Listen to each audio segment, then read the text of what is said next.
Okay, here, Mayor. We're gonna do it off the cuff. Okay. Yes. Okay, we're gonna start. Right, this time I will call the special meeting of the Port Lavaca City Council to order on this Monday, May 22nd, 2023 at 5:35 PM. And this being a special meeting, we will skip the usual formalities, but I will ask if there's anyone here that wishes to speak for council, anyone from the public. Seeing none, we will move on to our regular. We'll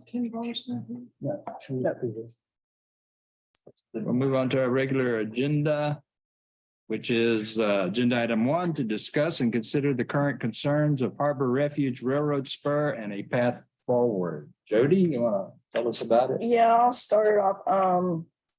I went ahead and put on your tables a copy of the email that I'd sent out to council on the 14th to kind of bring you up to speed on a situation that we're looking at the Harbor Refuge, where there are 2 corrugated metal drain pipes that are in the corporation ditch under the railroad spur. They're incorporated at railroad spur at the Harbor Refuge. There's some visible deterioration at least one end of the culvert pipe. The end that's basically the downstream end that's exposed to the weather. Unclear exactly the condition of the rest of the pipe. This was brought to the attention of the Port Commission.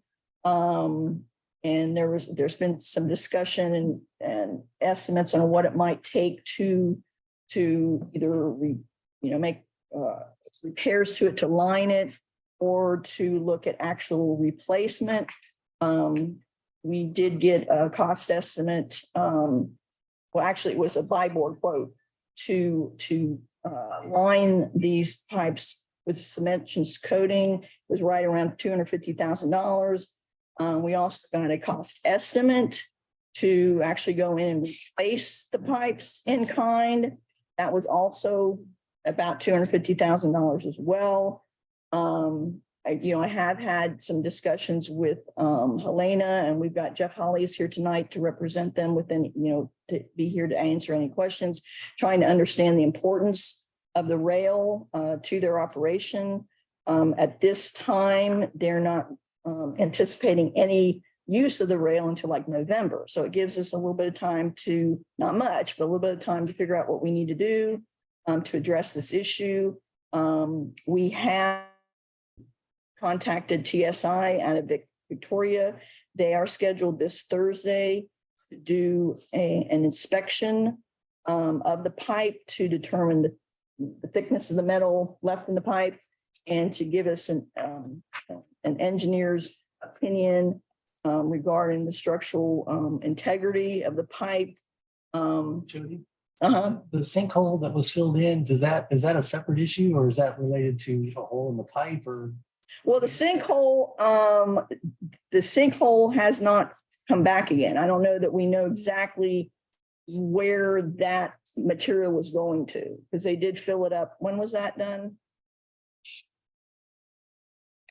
That's been like this. Anyway, I mean, that has not resurfaced. so we're not concerned.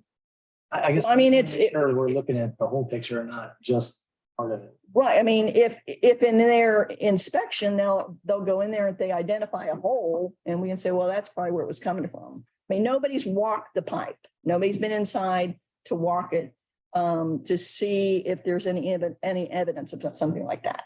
All we know right now is that sinkhole had appeared, it was backfilled, and it hasn't reappeared yet. And that's been a number of months ago.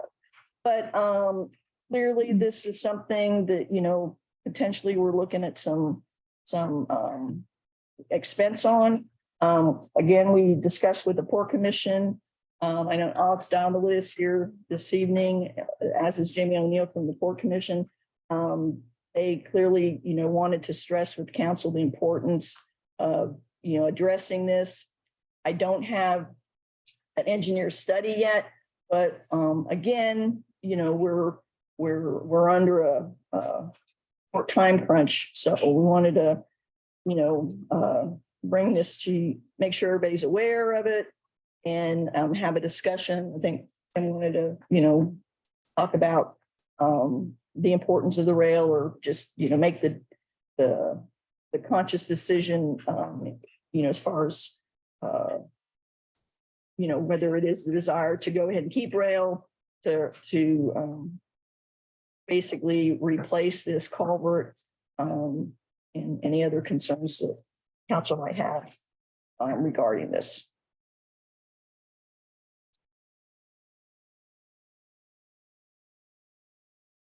Well, I have a question.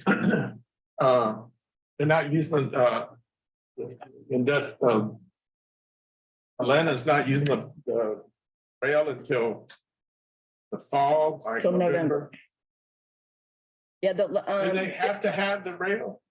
yes. Is that something they have to have? Jeff, do you Or want- can they truck their stuff? well, I mean, is it, and I'll let Jeff, What was the question? he wanted to know, he was asking, do they have to have rail, or is trucking an option? Of course, trucking is an option, but then your cost goes up tremendously. I mean, basically what they explained to me when I had a meeting with is that, yes, I mean, trucking is an option. It takes 8 trucks for 1 rail car. And so the economies of working here at the Port Lavaca plant kind of go away. You're looking at about 500 truckloads to replace. Yeah, so most likely they would, Freight is nowadays, it's very expensive. so most likely they would be looking at taking a portion of the operations come out of Port Lavaca now, correct?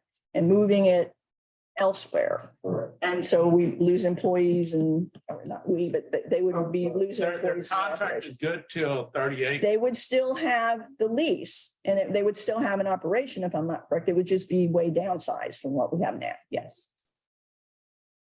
And so that's why, to give you a little reference on the. Well, see, I don't know enough about who owns the rail. Do we The actually, city of Port Lavaca owns, it's our rail south do of we have to maintain the said south of what? 1090, I mean, everything coming in is Union Pacific Oh, okay. till we get So to, 1090, and this pipe is located at 1090 or? it's in Corporation Ditch, which is just south, Corporation Right. Ditch comes, it crosses 1090, this big box, and it makes a 90-degree angle, and then and then right there as it turns to go down to the bay, that's where the rail is. And so the rail's over these two. But it's not on corrugated- state property, No, it's on city truck. correct, Okay. correct, correct. I was looking at this photograph and this pipe right here, it looks like it's kind of flattened out. Is that from weight or is that? I think- actually, or is that just maybe a? And part of Or something? it, again, no, but we haven't walked it. And I know, Jim, I don't even know if you've been able to. That's one of the things they're gonna be looking at. They're gonna take a scan to see if there's any deformation in the pipe. And look at the thickness. We can tell that there's this asphalt type coating on that pipe. You could reasonably think that maybe that anything on the top hasn't worn away. So there's more of a thickness there than there would be in the sides and the bottom. I honestly don't know until we get. So that's like 6 foot, 72 inches. Probably about 8 foot. They told us it was, again, we've had 72 or 80 inches, but I think it's 72 inches. Best we could determine is what they're now, 2 72-inch pipes.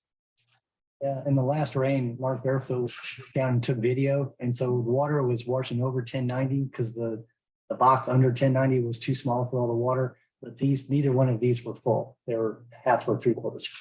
So these are enough to take all the water that Corporation Ditch could provide. Yeah, and I mean, I did have, Mont McDonald has done a drain study for Corporation Ditch, and basically what they, we might consider, upsizing these pipes if we were in fact going to replace them. But, you know, a couple of things to consider, just like what Tim said, you know, the box may be the limiting factor. Plus, we already have flooding that happens on Virginia Street itself. So I don't know why we want to necessarily spend a whole lot of money to protect this section of 1090 when it's already flooding, you know, the south part of Virginia Street can't get through there anyway. And, you know, we're hopefully going to be doing some improvements upstream. Right. And all those improvements with the detention pond or whatever improvements we make to slow this down, that will only, you know, the downstream end. Yeah.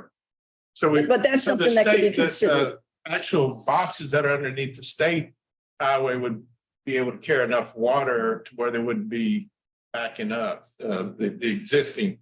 Well, that If you doesn't get the really, detention pond or once we do whatever. the detention pond, yes, Uh-huh. yeah. But that doesn't really have anything to do with the size of this. You know, I mean, minimum, we probably go back and, you know, and what's in here. I mean, another thing to note, as you can tell in the photographs, these two pipes are at different elevations. So if we were replacing them, we'd go back and put them at the same elevation. Oh, they're different elevations. Yeah, that's why one One picture has water and one one's that's not. not, right. I thought it's just Well, different. that would definitely. No, they were taking, these two were taking the same time. It's just they're different elevations. So that would increase a lot of truck traffic too, if we didn't address that. That would be a lot of trucks on the roads. And of course, that wears the roads, everything else. So Jody, can you or Alex talk about the monetary, I mean, how much revenue do we get off that rail each year? And what would be the payback if we? Well, It's on here. I mean, I okay, what I, didn't read it. just what I, the information I was able to kind of put together quickly. Helena pays an annual lease amount of currently of $83,097. It's just the railroad track. No, that's their lease. That's their for lease. everything. Yeah. Okay. They pay an annual dock charge for the bulkhead of $23,413. They pay an annual charge for use of the rail, which this was just for normal maintenance of the rail, which we had based upon, well, original discussions, we were looking at about what, $40,000 every, 4 years or so. We came up with the nominal amount, about $10,000 of maintenance, and we were charging them $833. So they're paying $9,996 a year for maintenance on the rail. Their lease payment is adjusted each August 1st for the current municipal cost index. The lease expires on July 31st, 2038. It then has 2 10-year options to extend with 90-day notice from Helena, and the city also has a right to refuse any extensions with a 90-day notice as well. Over the next 15 years, the city is estimated to receive at least $1.6 million in lease and dock charges. So far in fiscal year 2022-23, Helena has paid $42,134 in tariffs. In 2022, Helena appears to have paid about $57,500 in city property taxes. Helena is currently the only tenant that utilizes the rail. So that's kind of some of the monetary statistics I came up with, for consideration. Is it possible for another company to come in and use the rail also? And is it set up that way, or is it everything targeted towards?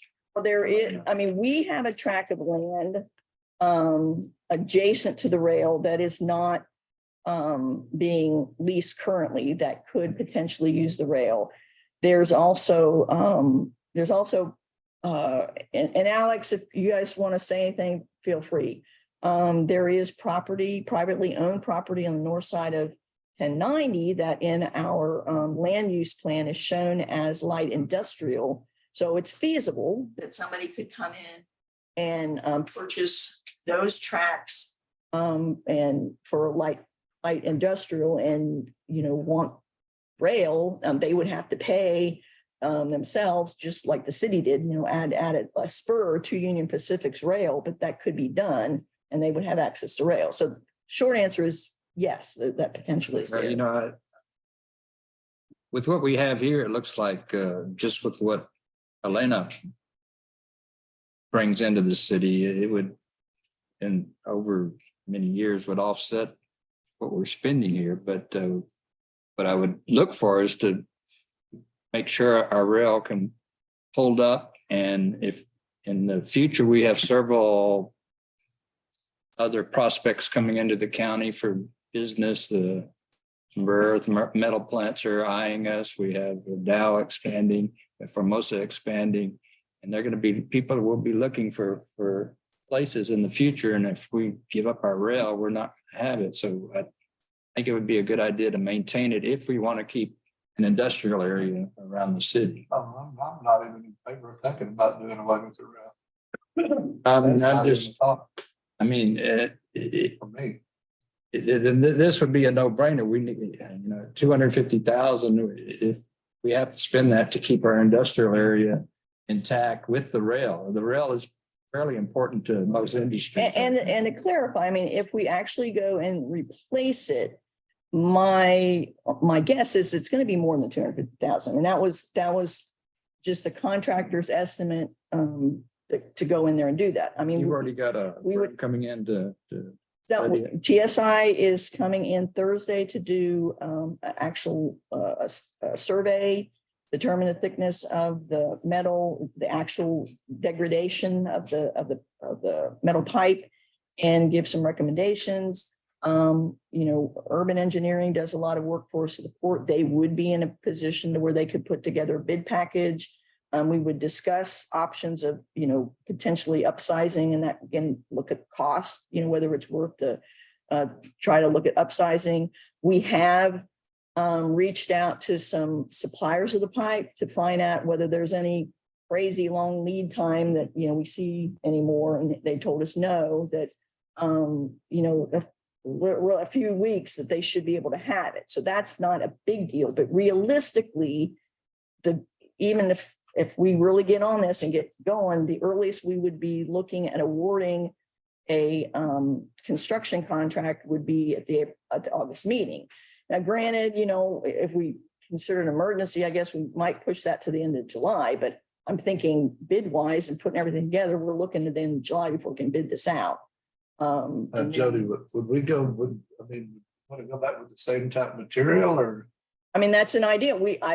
I did have Mont McDonald tell me what size boxes we would need, but a box is going to be a whole lot more expensive. I just don't know how much. Yeah, and then this liner thing you were talking about, what is that? It's How many years is that gonna last versus changing it out? Yeah. well, I mean, I think one of the things with the liner is, and again, we don't even know whether that's an option until we do this study, because you don't want to line it if it's lost its structural integrity. Yeah, exactly. Right. If it's still structurally intact, it's just got a lot of rust or whatever, and it's just spots that are weakened. It's a cementitious product that go in there and they spin it around and it creates basically, as I understand it, like a concrete pipe, right? But in doing that, you lose some capacity. Sure. You're not gonna have a 72-inch pipe anymore. It's gonna probably be, I don't know, 68. Yeah. So there's some downsides to that too. Most of these making this now because they're putting in a huge drainage stormwater project. But I think it was a 6x6. I forget what, but Mont McDonald did run it. So I would know what size pipe, that we would want to design it for. Jamie, you mentioned something to me before about this. What was you had a recommendation? I'll take it out. Yeah, I would. You're going to speak up because Ward's. Yeah, replace it, yeah. He would replace it. That's what I'm. That's, That's what this firm's trying to we recommend. might as That well, other's gonna cost as much. as much, Slow. yeah. I'd rather put- We might as well do it right if we're gonna But fix it. also consider, if we're gonna do it and spend that kind of money, let's make sure we're gonna do it with something that might last even longer than that did, so that it doesn't even have an issue. Well, I know It's salty. I mean, it that's kind of comes, salty. it's a atmosphere coating. too, so. You get it with a coating, polymer coating on the pipe. It's not like just raw galvanized. Yeah, that'd be, pipe. and that'd be better, I'm sure. So looking at the amount we get Helena to maintain it, I mean, it's a 30-year payback. I mean, is Helena willing to help us with this? Because it's a pretty big extra charge to our taxpayers. I think we can work something out. You can work something out? I mean, basically, when we had the conversation last week, they, basically, yeah, that's what they said. They would probably work something out, but they weren't prepared to say what, because we need the engineering study. We need to figure out what we're going to do and come up with the costs, and then we can talk about it. Oh, when the citizens got together and did this, land use, that was light industry over there in that area. And that was one of the things that, like the mayor was talking about, that I think we need to, like Rosie said, we need to replace it, do what's the best so as to maintain this, because it could be used further out, for other industry or anything like that. And so I would say that. And yeah, but I just to further expand on what you were saying before, I want to make sure you understand that, I mean, regardless, they have a long-term lease. Okay, so the lease payments we're going to get, but what's potentially what we won't be getting or as much of, would be dock charges, or, People lose their job. right, Yeah. the tariffs, maybe not the dock charges because we'd have More truck activity. the different tariffs that we get and the employment and all that would have a significantly less footprint than does now. Well, I think it would be better, like what Jerry was talking about, when you start using the roads with the trucks and all, it's not a problem as it is without. Just need to fix it. So I don't know, If we're using the railroad, that's even when better. were the pipes installed, do you know? I don't know. I'm going to guess that at least one of them was put in the time the Harbor Refuge was dug, which was, late 50s. Was it because, Pretty long life. Oh, yeah, It's almost like. But when did real gallery. Helena, 50 years. when did Helena get here? Oh, they've been there for a long time. About 50 years. No. No. They've been there. We bought it, farmland, or leased it, took it over farmland. Yeah. farmland was there in the, Late night. even before that, I think. Yeah, 'cause Yeah. What?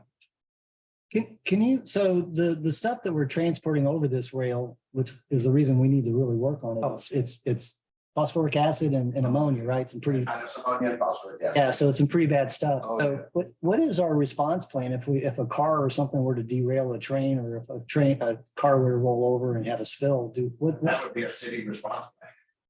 okay. I mean, we do have the fire department out there, I've been out there. They We understand. go there every exactly 6 months out there, they call us, go there every 6 months. We're gonna react and everything. What's our response? We're not out for the 6 months, they call us, hey, that's been out here. Okay. So is is Union- We're gonna do the shelter in place for the school. Is Union, That's cool. who's responsible for it before it hits crosses 1090? What? If a spill If it's occurs. still, Oh, it's. That's our I mean, ammonia is, CEDA, so. our regional emergency. I'm just wondering, this is some really bad stuff. So I want to make sure, if we're talking about doing the rail, we need to make sure we have the proper response plan as well. Once it comes off the city. What is the response plan if we have a spill? I mean, it could be our responsibility, it's true. I mean, it's our product. What would you do? What's the, We would call 911. There is a CEDA out of Victoria. would you be prepared to? do that? To some degree at the hurricane And we disaster have a conference. disaster plan, Yeah. in place, for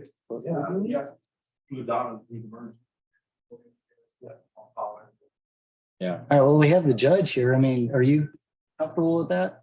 Or is this I something? mean, now we should have an hazmat team stationed out throughout the US that could be here pretty quick.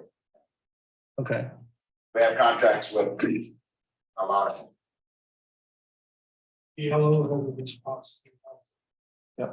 Well, I know they had a regional response team meeting or something, but I don't know, were you at that meeting? Was Helen at that meeting? No, I I am involved with the LEPC in Corpus. I don't think there is one here, is it? Okay, emergency planning. Yes, committee? There is, yeah, we need to Yes. get you tied into that for sure. Yeah, I'd love to. Okay, all right. And then Colin, you noticed in your update that you're looking at having an emergency response team, putting one together. Right, but that's not for. It's not for this. You would be. Okay.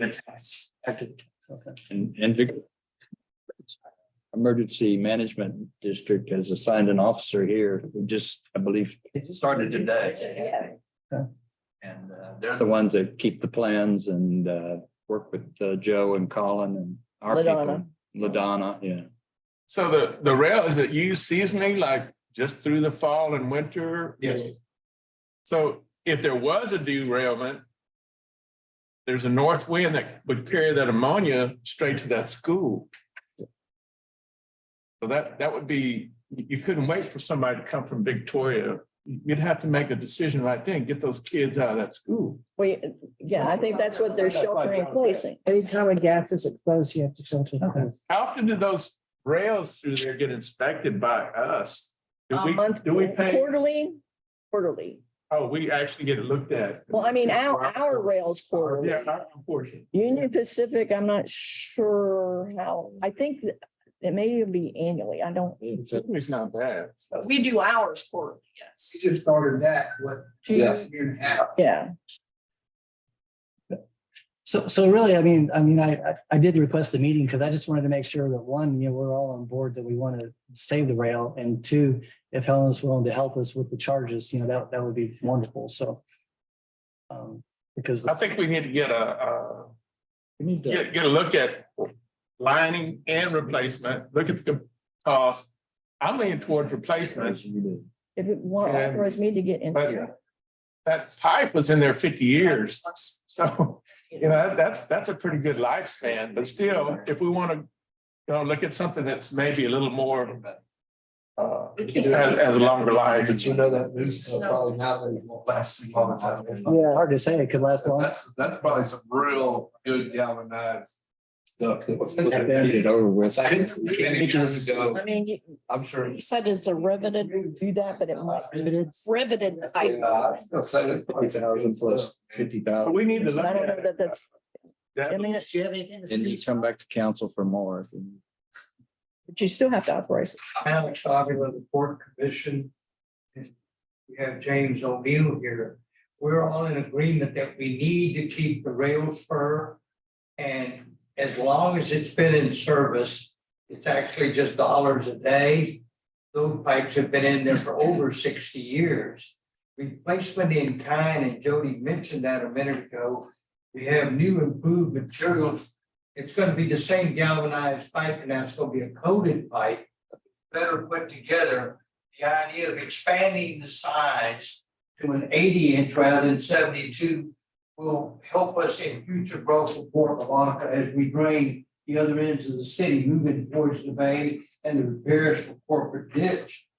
Me as the board members, I think there's only one that was not in agreement with it, but it would.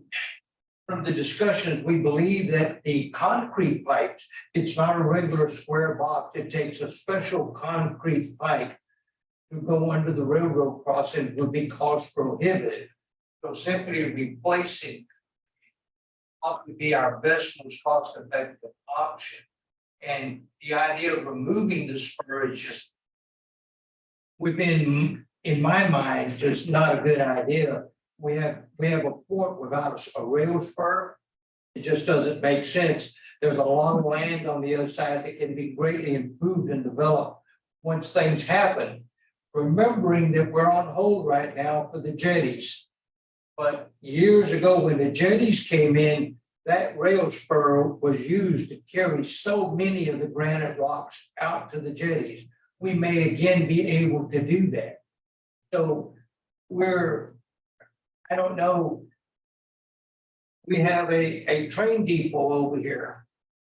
We spent over $300,000 on that, and it's still not finished. I think this rail spur and that pipe are certainly more important and beneficial a safety factor for the citizens of Port Lavaca. So I ask you that you would find the funding and do it expeditiously. I'm not going to use the word emergency, but we did backfill it and the backfill is still funding. And we've had a tremendous amount of rain in the past 6 weeks, tremendous. So it's not an emergency, but it does need to be addressed. The bottom of the pipe is rusted out. And part of that is because of the level. So if y'all would please, and I'm not saying shortcut anything, but the RFPs and the RFQs, and we've got a company coming out to survey it. As soon as they give y'all the information, let's call another meeting. Thank you, Mr. Dent. Let's call another meeting and keep this moving forward so that come August, we can way down the road with it. Mr. Jolly, just a moment ago mentioned the fact that they use it instead of the trucks. December, January, Mr. Holly's gonna need that rail spur. We don't want to be there then. Right now, it may be a quiet time for you, sir. I don't know. But come December and January, those 8-10 cars a week will be coming in. Thank you. Hey, Alex, let me ask you a question. What was I don't care who made the comment, but why was there a reason for not wanting to put a bigger culvert? Did they say why? There was not a reason for a bigger culvert, and the liner that y'all discussed, it's already.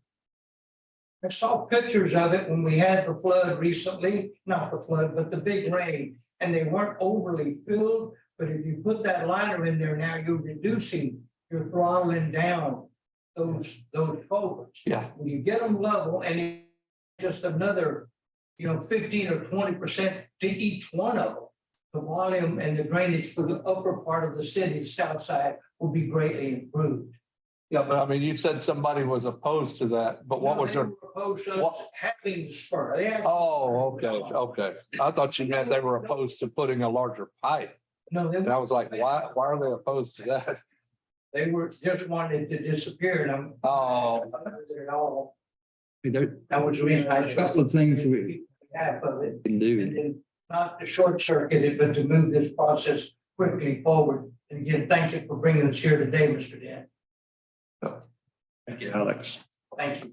There are a couple of ways we could proceed. We can authorize Jody to, this will have to be, after this company looks at it and gives us their recommendation, it's still going to have to be engineered. We can authorize her contract for the engineering, bring us back the contract later, but give her authorization. It's about 15%, so up to $70,000 for the engineering. And if you want to go ahead and authorize her to work with the contracts, although that should take longer than our next meeting. Yeah, But you could authorize up to say 300,000 for the contract, authorize her to negotiate the contract. I was wondering, so when we discussed with Helena, the sharing, I was wondering if Alan could be involved in the discussion since he as a representative of council for the commercial. sure. I mean, yeah, like I said, once we have a known scope, I assume once we have a known scope and a good engineer's cost estimate and know a little bit more, then we can approach Helena about, Being such an expensive project, we do have to have it engineered properly. So So I don't know if I'm comfortable committing funds until we know, I mean, I think we want to do a replacement, but if the replacement turns out to be $500,000 and the sleeve is 300, I mean. well, that's what, I mean, at this point, just Maybe, get the engineering going and get, and I like seeing it. Place. no, we would be in, I mean, if we're gonna code it, we have a buy board contract. We don't need to do engineering. I mean, that's something we go do.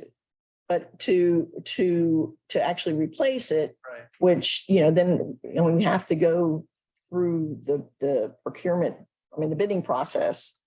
But we can get an engineer on board and we can look at that. I mean, I can tell you if we're gonna look at the replacement, another thing that I'm thinking we'll probably want to look at, which would add cost though, is putting, some head walls on there.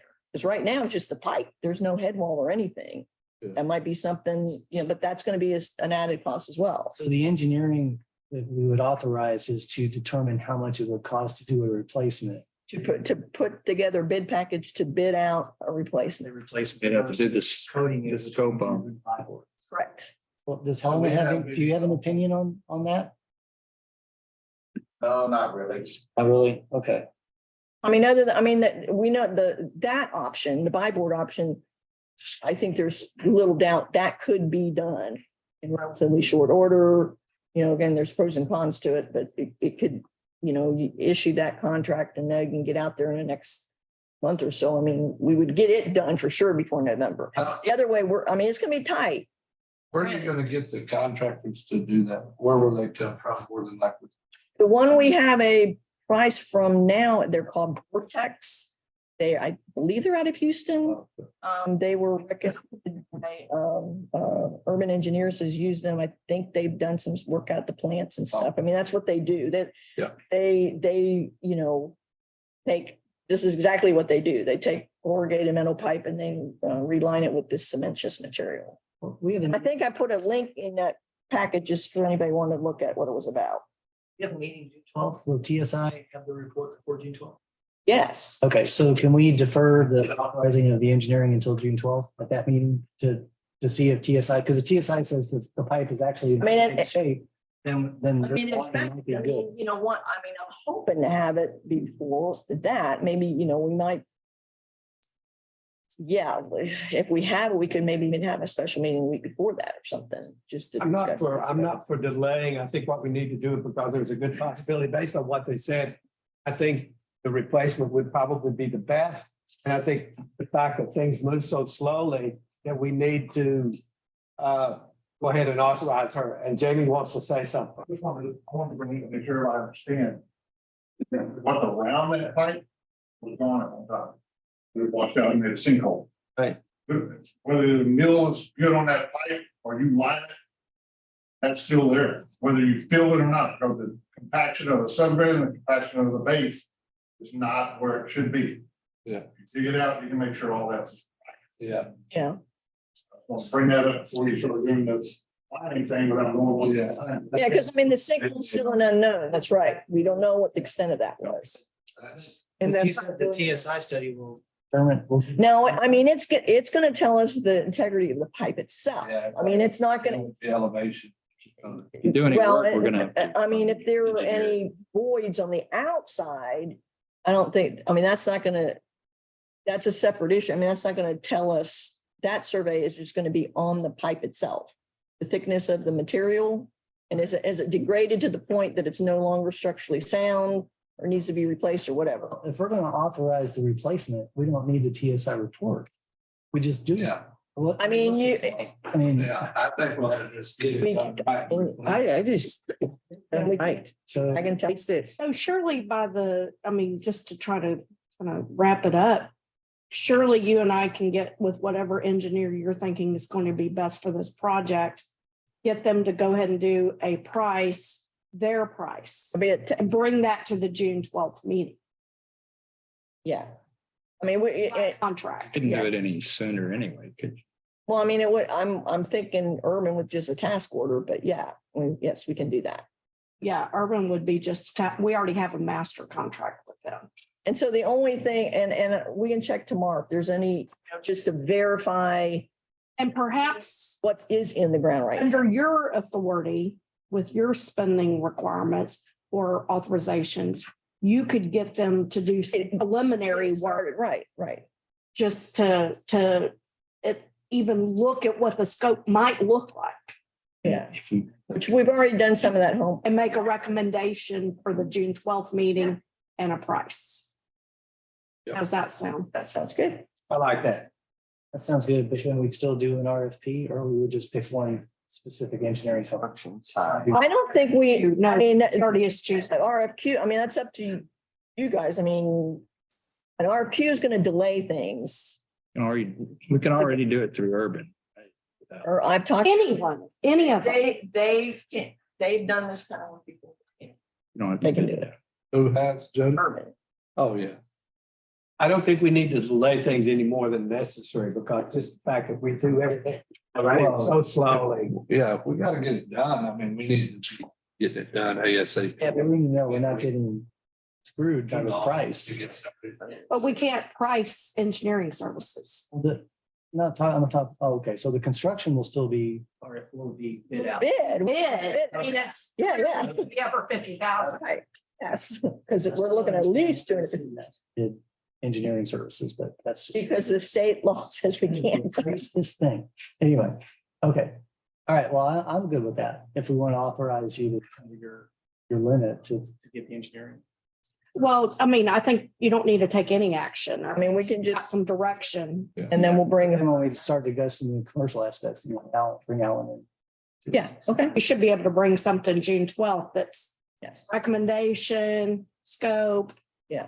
contract, task order, And probably some, some more information. estimates, considering if we want to put end walls, what that would, potentially cost. Yeah.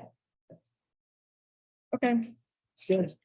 No action is necessary then. You Everybody, I mean, you can do we'll, all this on your own. yes, so far, Okay, yes. And we'll expedite things. Like I said, getting it done by November is going to be tight, but that would be our goal. But I don't know, when we get into it, we'll see. Oh, you may have to truck for a month. I don't know. to avoid any further delay, can we ask Helena and the Port Commission if there's any other concerns that we didn't address, or just real quick while we're here? So do you have any other concerns, or you? Absolutely not. We all do. There was no way. Okay, We got it over there. okay, and then. You would be welcome to come to the workshop. Yeah, I mean, it's, yes. If you have any reservations about anything, don't hesitate to come to the June 12th workshop. That way we could. Meeting. Meeting, yeah, meeting. Yeah. That way we can discuss. When's the Port Commission meeting? Before that though, isn't it? Mr. Davla and No. Mr. O'Neill. Well, No, it's the week after. Oh, after. So. I was. I'll come up with something I want to go in. Remediation plan, if we have a spill, is that something we could maybe check more into and? All that's in that hazardous response packet. It's a big notebook. We need to get him plugged into the local emergency response team also. Is that, who would help him do that? Joe. Joe? Okay. Joe Joe and LaDonna. Yeah. I work with the. Daniel informed too, because Oh, yes. Yeah, yeah, he'll be taking over, so yeah. he needs to be aware. Daniel getting a package. On my meeting. Not now, I mean, not yet. Yeah, next week. Extra meeting. Oh, well, thanks, Jim. Yeah, thank you. All right. All right, I think that concludes our agenda. So I would entertain a motion to adjourn the special meeting. Next, motion we adjourn the special meeting. Second. Motion and second to adjourn the special meeting. All in favor, say aye. Aye. Opposed, be advised. That's a work. Now. Oh, I see. Okay. All right. So hearing none against, the motion passes and we stand adjourned. Take a break for a minute or two. Take a 5-minute break and then we'll start the workshop. Yeah, no, but. I'll take a cigarette then. 5-minute break. Sees that. You got it. Sit that down. Right, it's gonna.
Yeah. Hey, at this time, I will call the workshop meeting of the Port Lavaca City Council to order on this May 2nd, 2023 at 6:32 PM.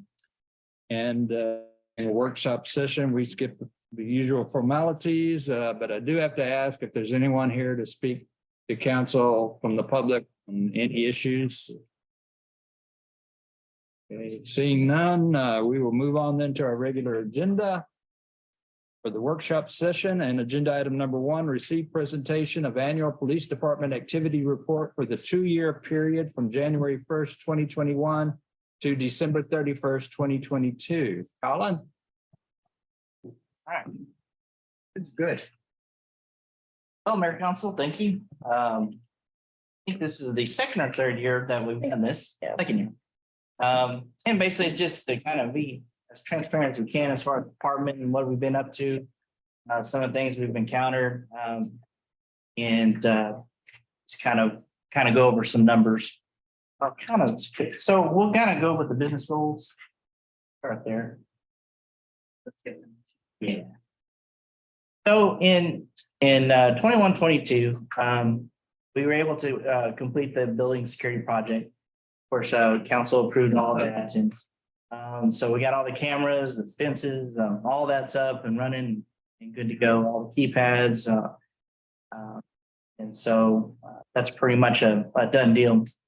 Of course, council also approved the mental health officer position, and we're going into our 2 years as far as in that position. We did win a TML Excellence Award.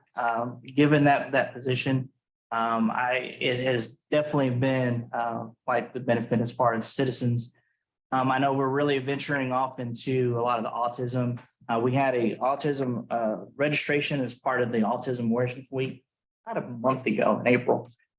So we had 15 kids and families registered. We were able to get pictures, and we're going to enter into our new system that it actually went online last week. Software. So we're going to update all that as far as families, pictures, how to contact them, all that. And they had a lot of good information that we had in those packets on, who to contact, kind of what their triggers were, so it was a lot of useful information. So we finally finished all of our communication stuff as far as radios, and that was a long project as far as that goes. Radios for the cars, the cameras on the officers, all that kind of stuff. So that was completed too. We did issue rifles for every officer. Going back to, cameras, so every officer has a camera at every not altercation, but stop or whatever, every interaction. Right. Okay. And we've had a good success of being able to recapture all that video. I mean, do we have any concerns or problems with that? There are a few as far as that goes. Just like any technology, there are some times where the cameras don't work or for whatever reason. A lot of it is charging issues. And so we did, there's 2 ways to charge those cameras on their actual person. One is there's an actual charging station inside the car. And we also have what we call these breakaway clips where they can sit there and charge them. To get the officers to do that, of course, it's a challenge, but they can actually put the cord in there. And as they're just, patrolling, they can actually charge them. The batteries are good for about 6 to 8 hours as far as on a good charge. So usually when they go off shift, they put them on the charging ports and they're usually pretty good to go. But imagine that's a metric that you have is that, each individual is, they know they need to have that camera charged. Absolutely. And in fact, it's some of the complaints that if, as far as officer complaints, we definitely look at that to make sure that the cameras are rolling when they're making contact with the public. And sometimes that's what usually hems the officer up, is not so much the actual plate itself, but it's not having that camera going. It's like I said, it's very rare, but just like anything that's electronic. And WatchGuard was supposed to be the top of the top. When we got them, pretty much DPS was using them. All the pretty much state agencies were using them. I think the sheriff's office was actually using them too. So they had a lot of good success with them. The unfortunate part is that they got bought out by Rollo. And from there, it's been a little shaky as far as that goes. But they're still new, they still work, they still, as far as the warranties on them, and they usually have a good turnaround as far as returning those cameras. That's kind of the hassle to keep them going. It is. Let's see, we did issue rifles to every officer. That was before then, we had a rifle in every car. Given the conditions, assault, it doesn't play very nice as far as guns and rattling around and stuff like that. So these officers actually take better care of those guns that they're actually issued. Less lethal shotguns we put in the cars. You might see them if you look in there. They got orange stocks and they fire a beanbag round. A beanbag round. So that's another option as far as that goes. Let's see what else we got. So cell phones were issued to every officer, and that is part of the whole paperless goal.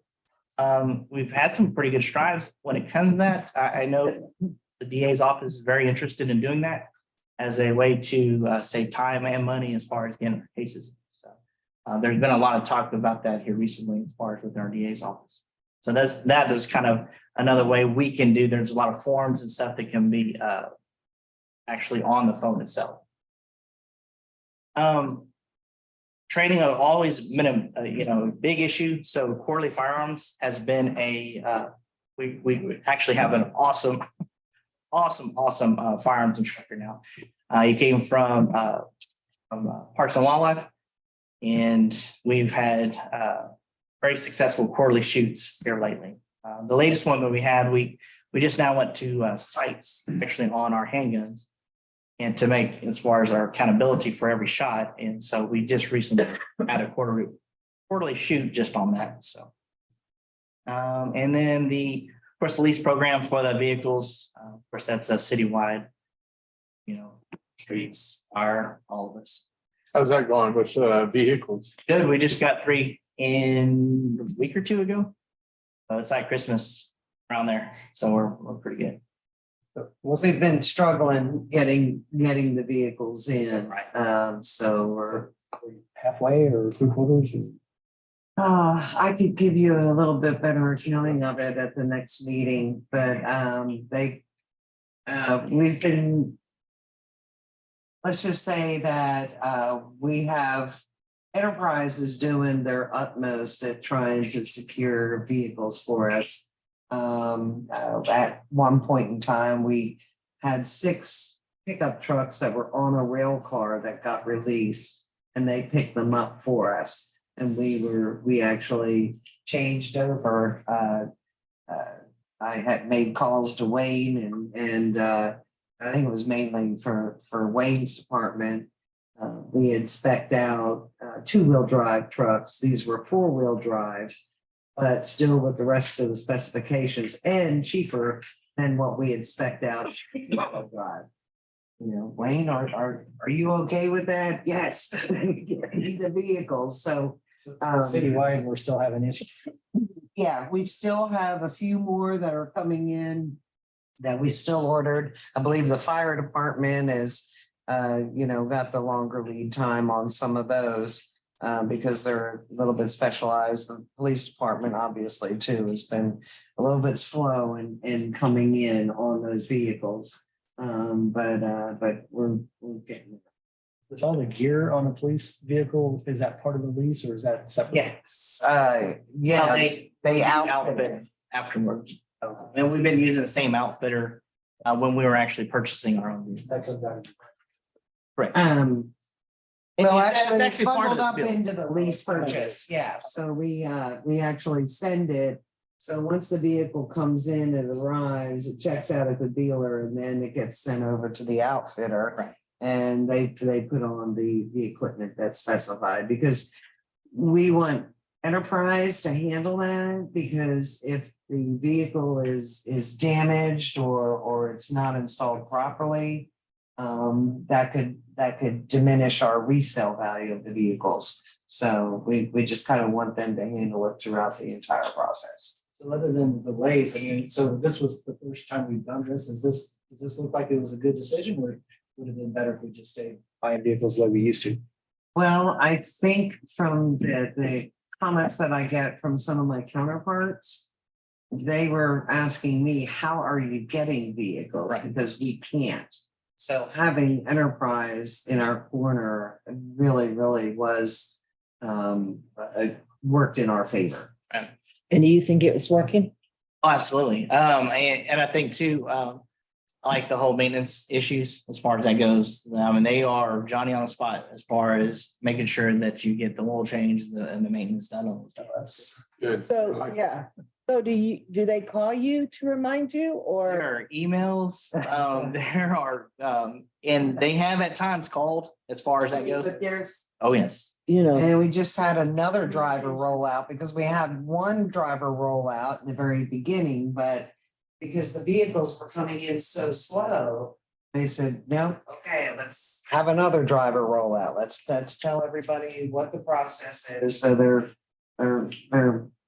and we can have them as often as we think. I believe, we're getting those reports on a monthly basis. They're going, the finance staff is kind of running them and then sending them to the city manager.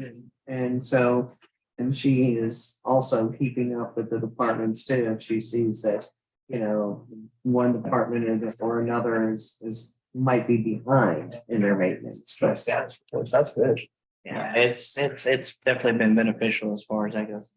The chief on the orange stock shotguns, is it? You said shoots bean bag rounds. Right. Can you load a lead shot in there or you can? You can. So they, It's you basically. gotta be real careful about, I'm sure you address that with your folks, What? We don't need another movie star incident, that's for sure.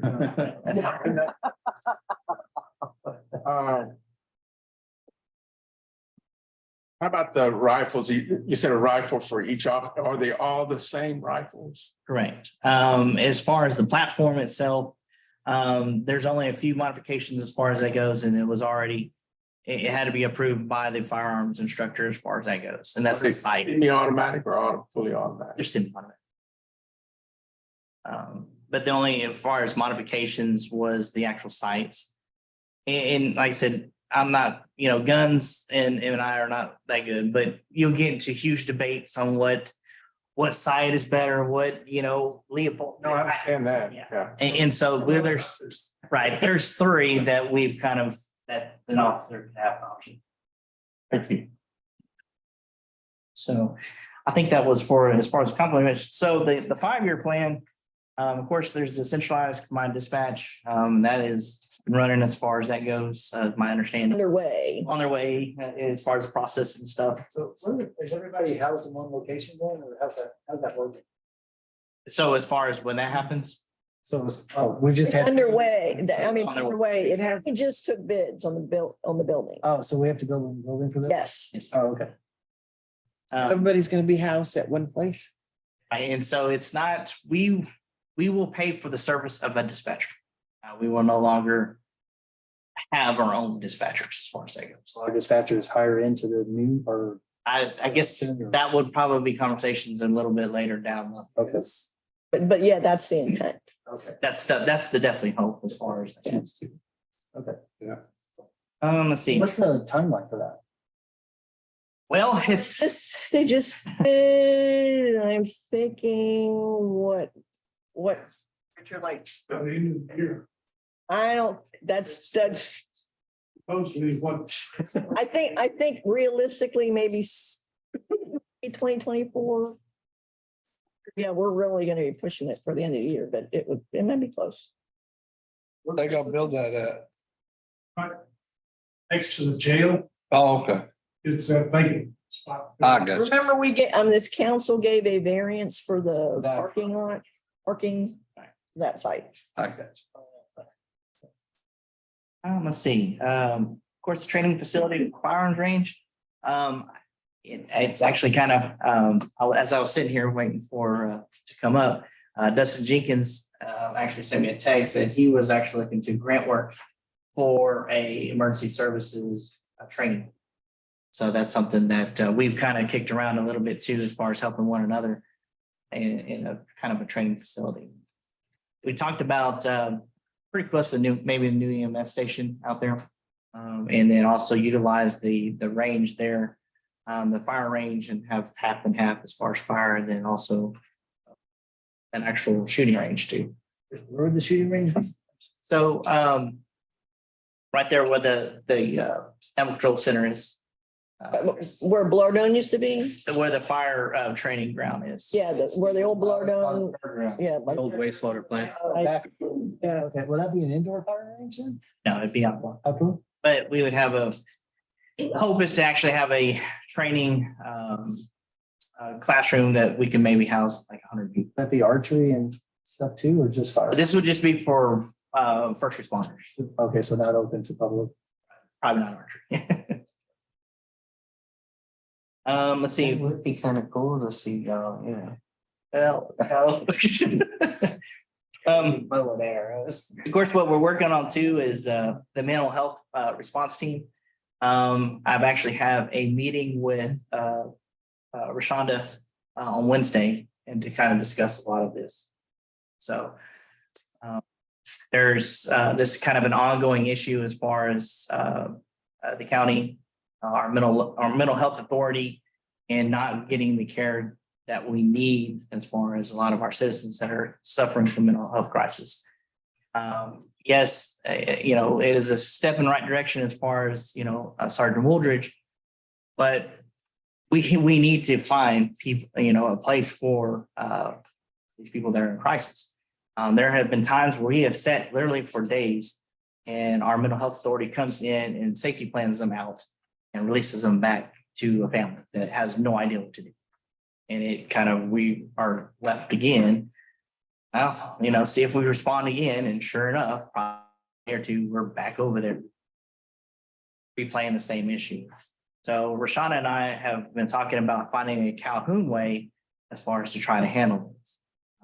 And this is, like I said, it's something that by capita, if we were to compare Victoria with us, we would probably have more mental health issues than Victoria does.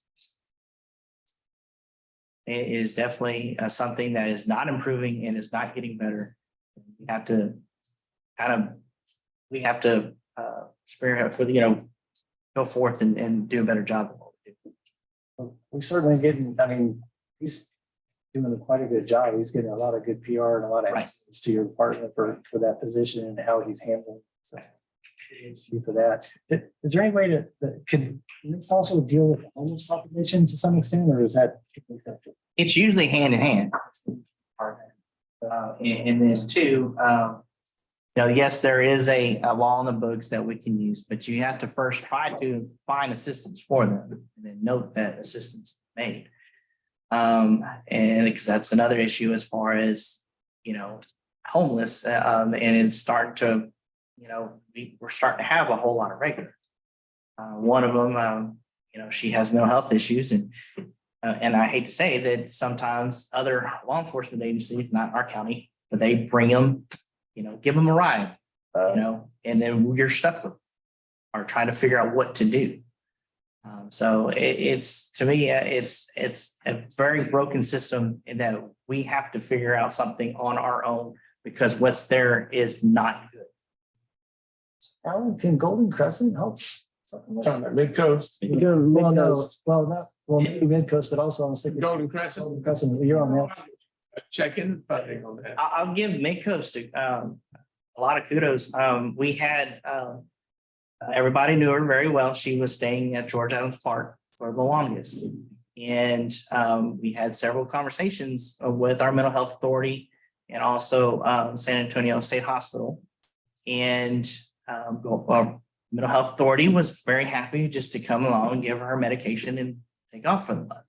It's not doing her any good.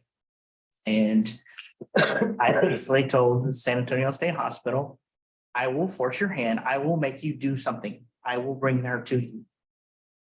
So luckily she was able to get into a program that Midcoast actually had. I forgot the actual name of it, but they helped like 95% as far as to get them back into the swing of things. I think they try to find a job.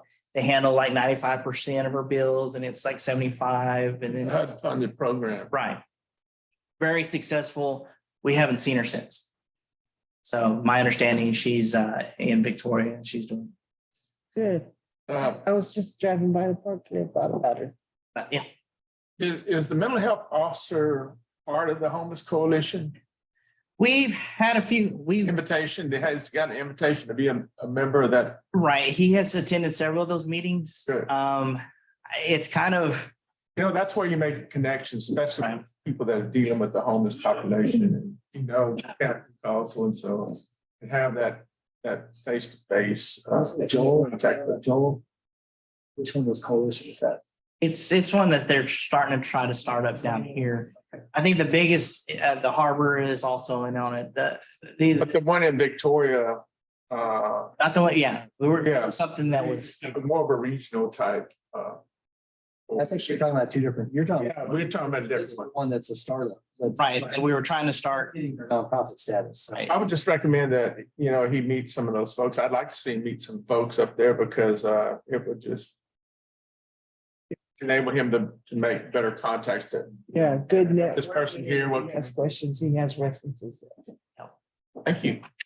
let's see, where are we at? So I know Civilian Academy Youth Program, I've had it on for a while.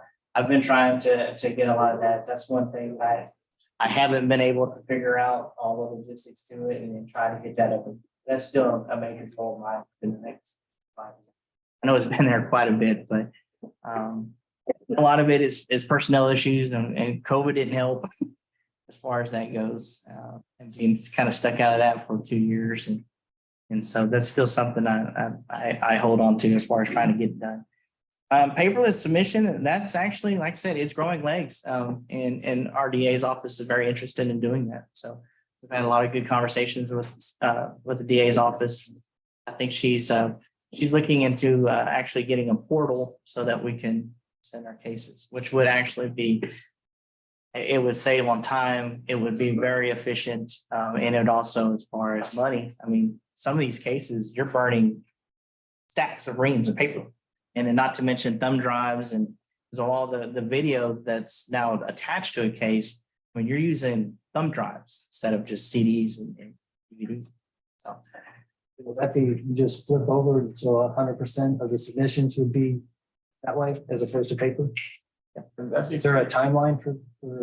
so it would be the same timeline as far as the casework. You know, we get cases in as far as 10 days for DWIs, 10 days for juveniles. 20 days for misdemeanors and then 30 days for felonies. And that's our on-site arrest where an officer actually initiates the contact and makes the, you know, there's some investigations that last for years. But as far as an officer initiated contact that led to an arrest, that's the timeline that we. It's going to be done by the end of the year by chance, the paperless submission? It's not very possible. And it's the county's timeline? It would be the county's. County, okay. But there's been the most talk that I've ever heard since Sarah's gotten to office. I think that paperless submission is great. Yes. Council can help it. That'd be great. I don't know what to do with it. Pay for it. So they can't buy paper. No, I would be very upset. Let's see, law enforcement. And their budget. We've had some pretty close as far as law enforcement conferences this year. We actually had TML come in and of course, the autism awareness classes that we had. We had actually several agencies come to that. So kind of, it's not what I exactly want, so I'm still working on that one. So the goal, is the goal that to share, or are we trying, is it a revenue goal? What's the metric? What are we trying to accomplish? So the idea was to actually have a revenue as far as that goes. To where we'd host it, we put officers in hotels and have, you know, maybe a $300-400 or $400 officers show up. And that'll be at the power. And you've done some training like in Cuero and stuff. Have we charged for any training yet, or have we just been doing it for free so far? We haven't, as far as we haven't trained. Are we gonna start charging soon, or? I do. I just have to have my training guys to be established. That's been kind of the first one. Of course, he ended up a lawyer. Another the last one, he ended up going to another department. And so Or covering the slack. So you have a goal like do 4 this year or something? I mean, do we have a metric? I mean, something? or- So the idea, as far as that one, as far as, 300-400 officers, that was gonna be one for trial. It's hard to compete against free training too. Yes. TML puts on a lot of law enforcement training, so you have to kind of find your. And it is nice, even with the TML, to bring all these people from all over to Fort Lavaca, even if we're not charging admission. They're coming, I mean, I know the last one, there were several people, this is the first time they ever been to Fort Lavaca. Right. I said, wow, I can come back and go fishing. And, next time we have to have it on a Friday so we can stay over for the week, stuff like that. Either way, but I think if we're trying to drive revenue, then we need to do that. That was, If we're just trying to bring people in, then that's fine too. But, I mean, what are we measuring? that's definitely a success, the goal for it. And of course, too, we're competing, Aransas Pass, and we were trying to see what they were doing, because they offer a lot of classes like that. Of course, we're competing in a few others. But like I said, we are a training hub. Somewhere down the line, somebody took the initiative to actually get that, so might as well take advantage of it.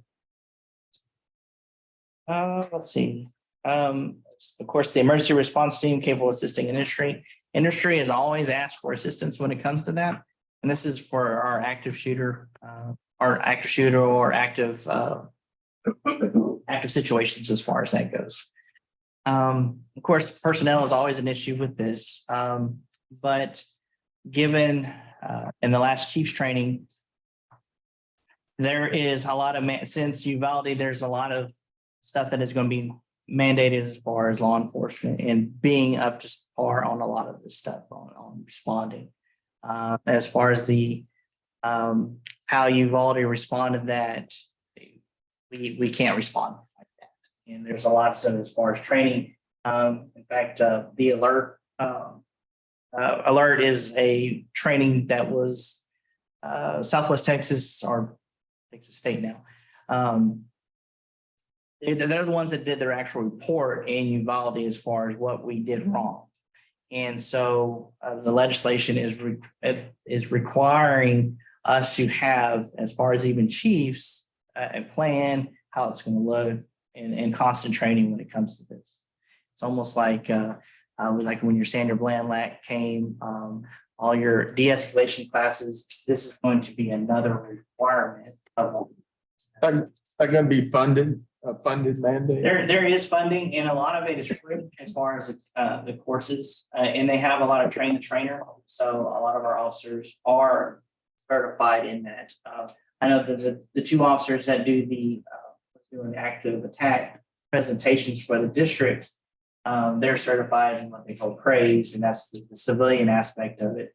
But then too, several officers have been to some alert trainings, and there's a bunch. There's nighttime, there's open fields, there's this situation, that situation. So there's like 4 or 5 different actual classes when it comes. So that's another attempt to kind of stay above everybody. So of course the district meetings, we're trying.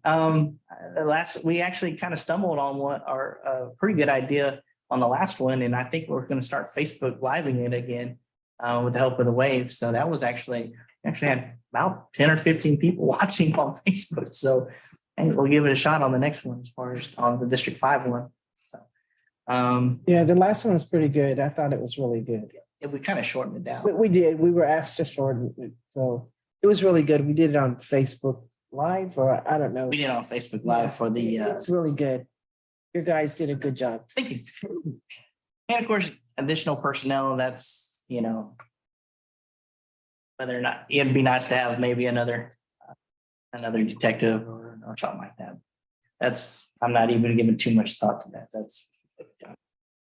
You're able to retain the officers you have now? Well, that's definitely an issue as far as I right now, we are, as of May 1st, we were 3 down.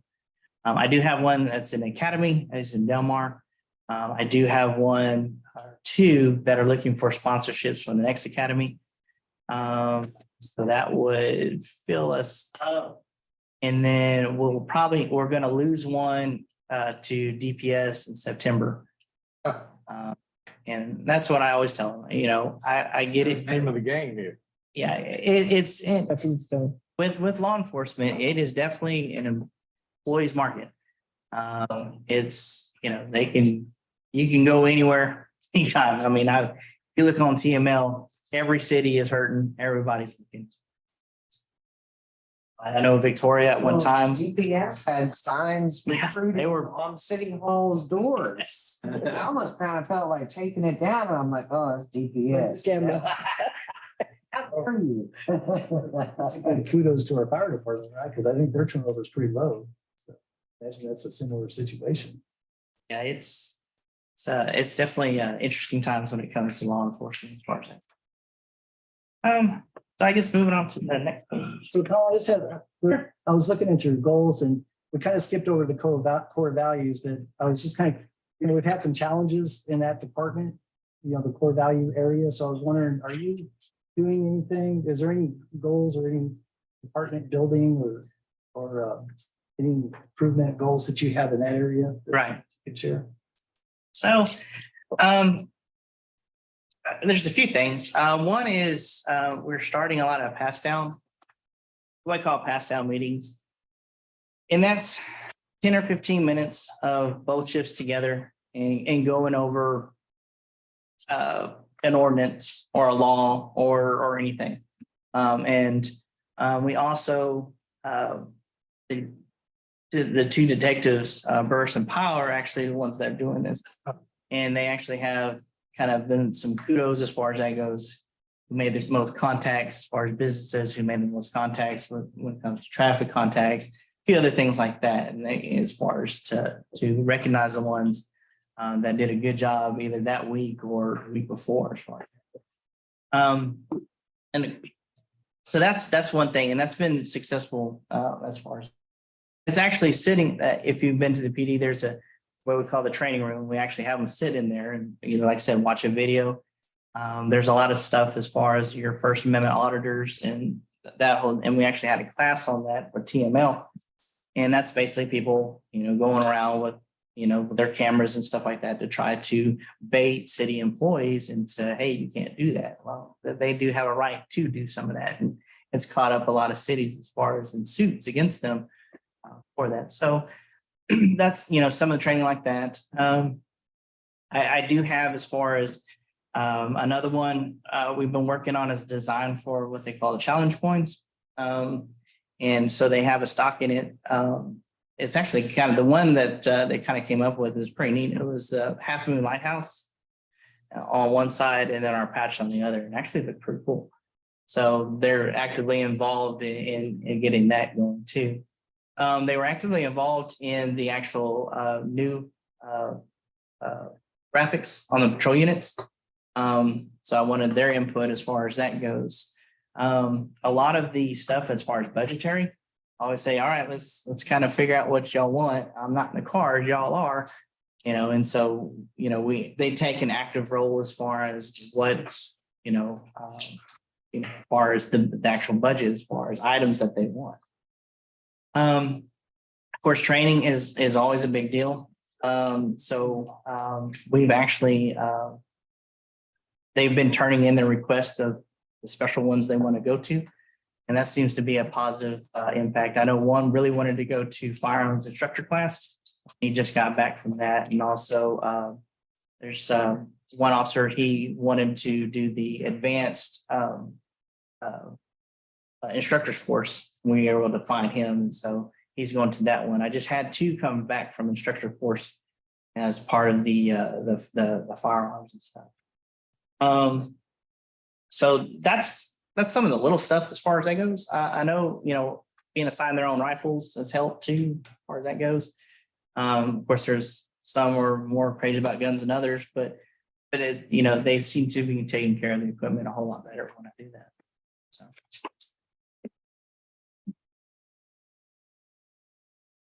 So is everybody involved? Are they all participating? I mean, not you making them, right? Them wanting to participate. Well, some do have a kind of standoffish, but there has been as far as a lot of positive. Encouraged to them. Good. I guess, some of the behavior issues we've had recently, we're working on those as well, or? Behavior issues. Sorry. He doesn't have any. For another meeting, I guess.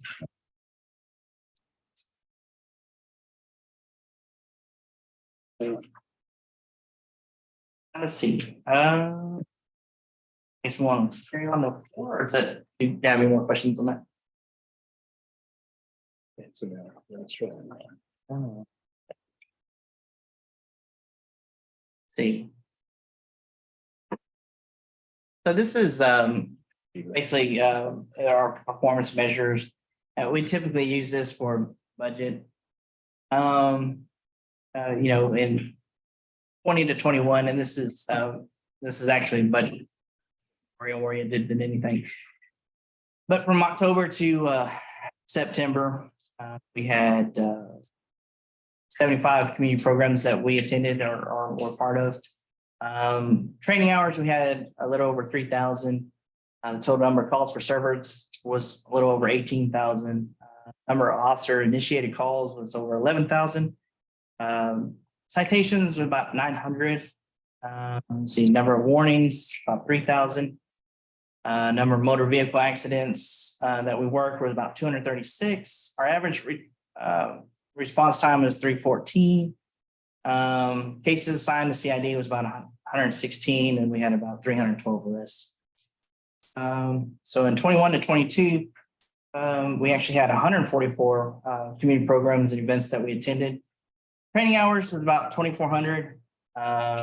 Total number of calls for service were close to 13,000. Let's see, number of officer initiated calls was about 6,300. Number of traffic citations, 690. Warnings were 1,900. Vehicles that are accidents we worked was about 200. Response time went up a little bit. That's due to being short staffed. And then, of course, number of cases assigned to CID was 382. And then number of cases cleared by arrest was 414. Moving on, let's see, go to That response time, it is that seemed like it'd be a pretty good response time. that's very average as far as response. It is. As long as you're Cars are not slowing us down, are they? no, sir. That's pretty average for anything. So 3 minutes is good. Yeah, there's a pretty graph. There you go, that one. Got it. So this was 21 comparison as far as crimes. These are type A offenses, burglaries, thefts, you name it, as far as that goes. This is what we report to the state, and this is what we get as far as our results are. So I guess the big takeaway of this is that in 21, crimes against persons actually increased by 19%. Your crimes against property, your thefts, your burglaries and stuff actually increased by 5%. And then, of course, your crimes against society, your drug cases, your guns and all that, they actually decreased by 10%. It's kind of, it's pretty much kind of where we are. We kind of fluctuate from year to year as well. So if we move to the next one, which is 2022. Big takeaway of all this is that we actually decreased as far as crimes against persons, about 9%. Unfortunately, the bad part is that our property crimes and thefts and stuff did increase by 55%. How much? About 55%. What was the cause? Times against top. So there's several causes to that.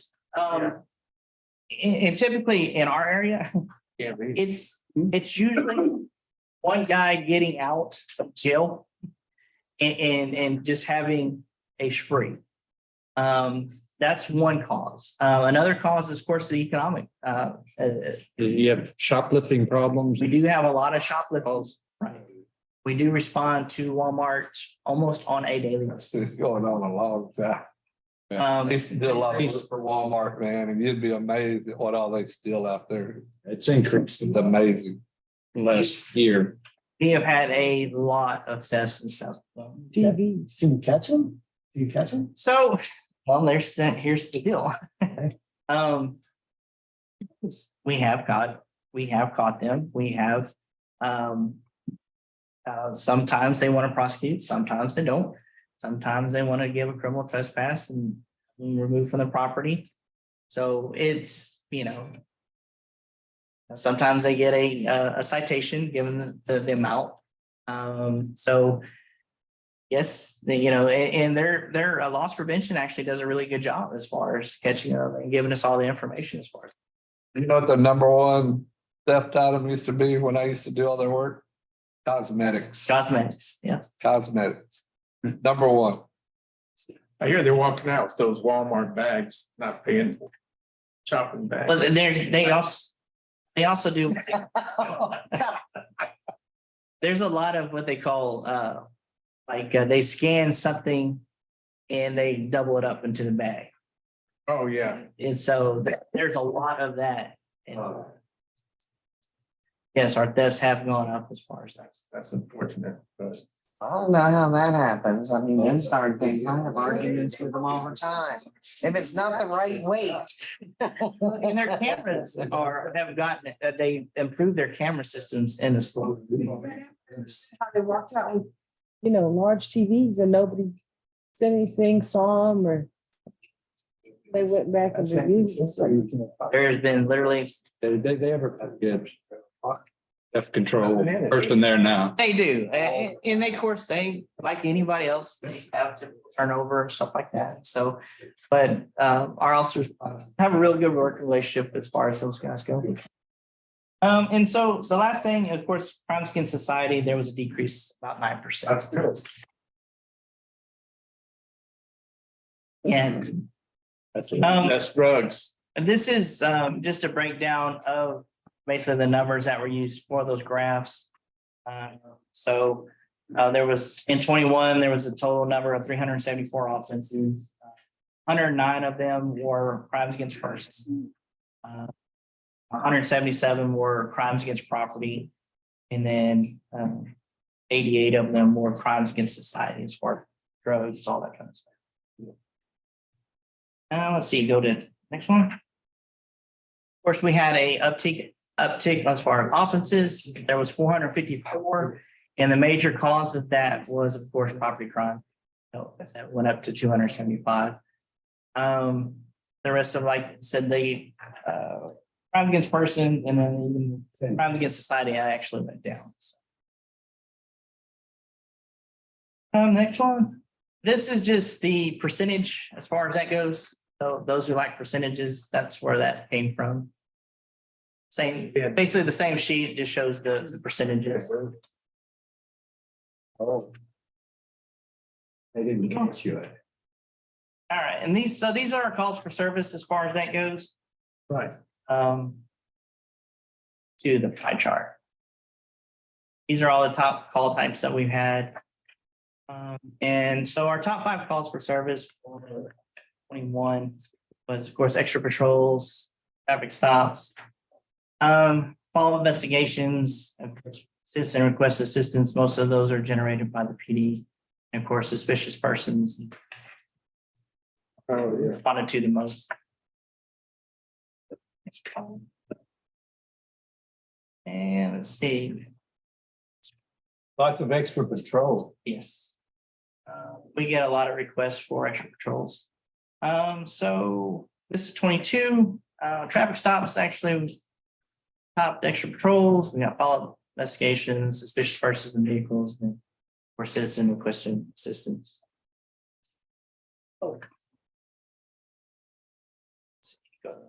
So use of force. This is so in, let's see, 20 to 21, we had 15 use of force as far as documenting that. 4 of them were basically officers placing hands on somebody, and 11 were basically just displaying the firearm. Now, there's a lot of question as far as why we're actually, as far as displaying your firearm and displaying a taser, why are we counting that? Because a lot of people see that as force against them. And so we definitely want to make sure that we're reporting that. A lot of agencies don't. I feel that we should, as far as that goes. Because, you know, there are a few, well, the officer pointed a gun at me. Well, this is how many times we had in 21. In 22, we had 16. So displayed firearm was 13 times. Taser deployed, we had 1. That was actually a dry stun. And then see the taser display, there was 2. So complaints against officers and 21, we had 1. In 22, we had 5. In 22, or 2 of them were actually, they had merit and disciplinary action was taken on the officer. So most in the, as far as what the issue was, it was more of follow-up and not getting what they needed on the scene. And the actual person complaining, and hey, this officer didn't do this, this, and that.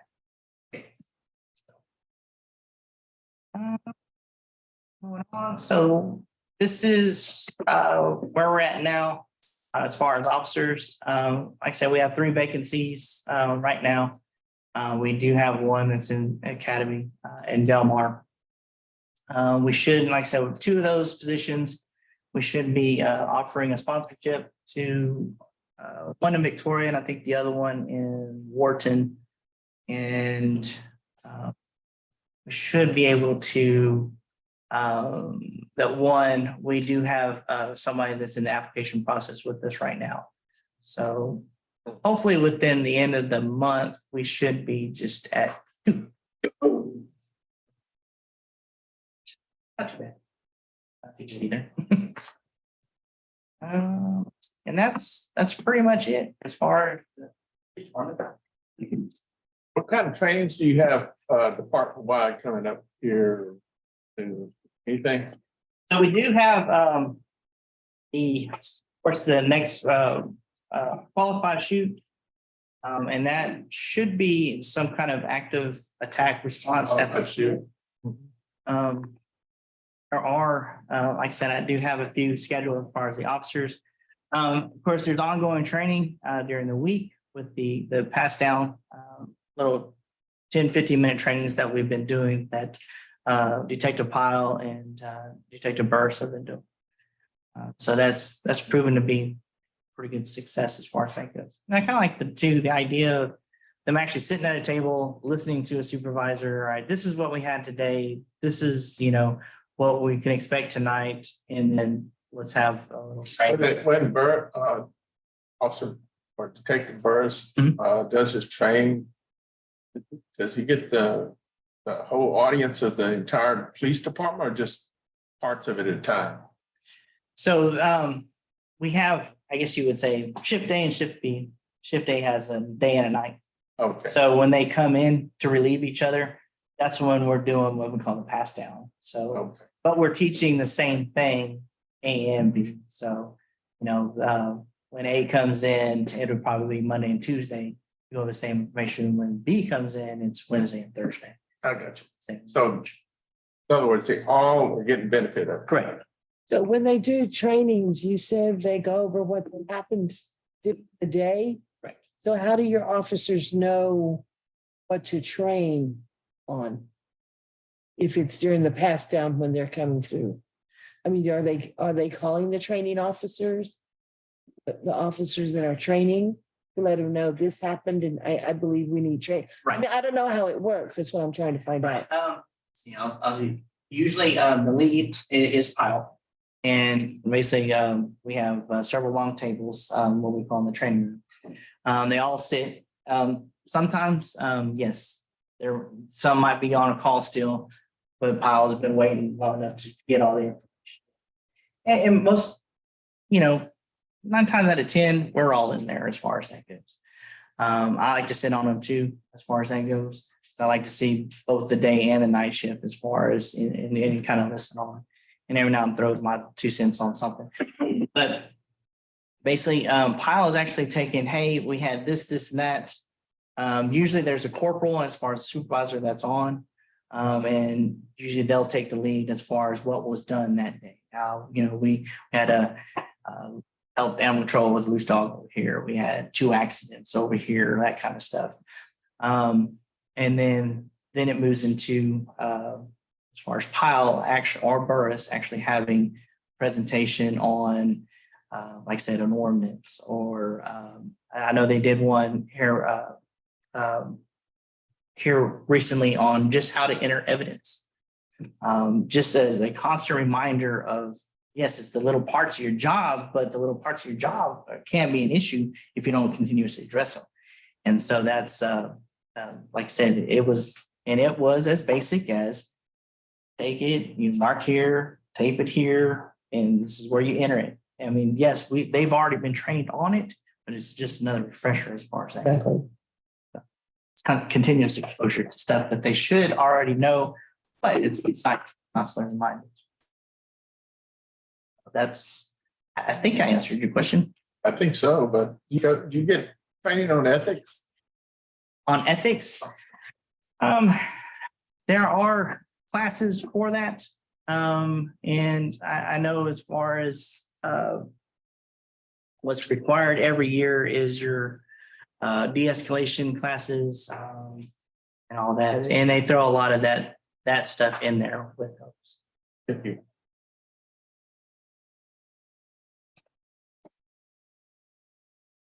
Anything else? Colin, thank you for what you do for the city and pass that on to the team. Appreciate it very much.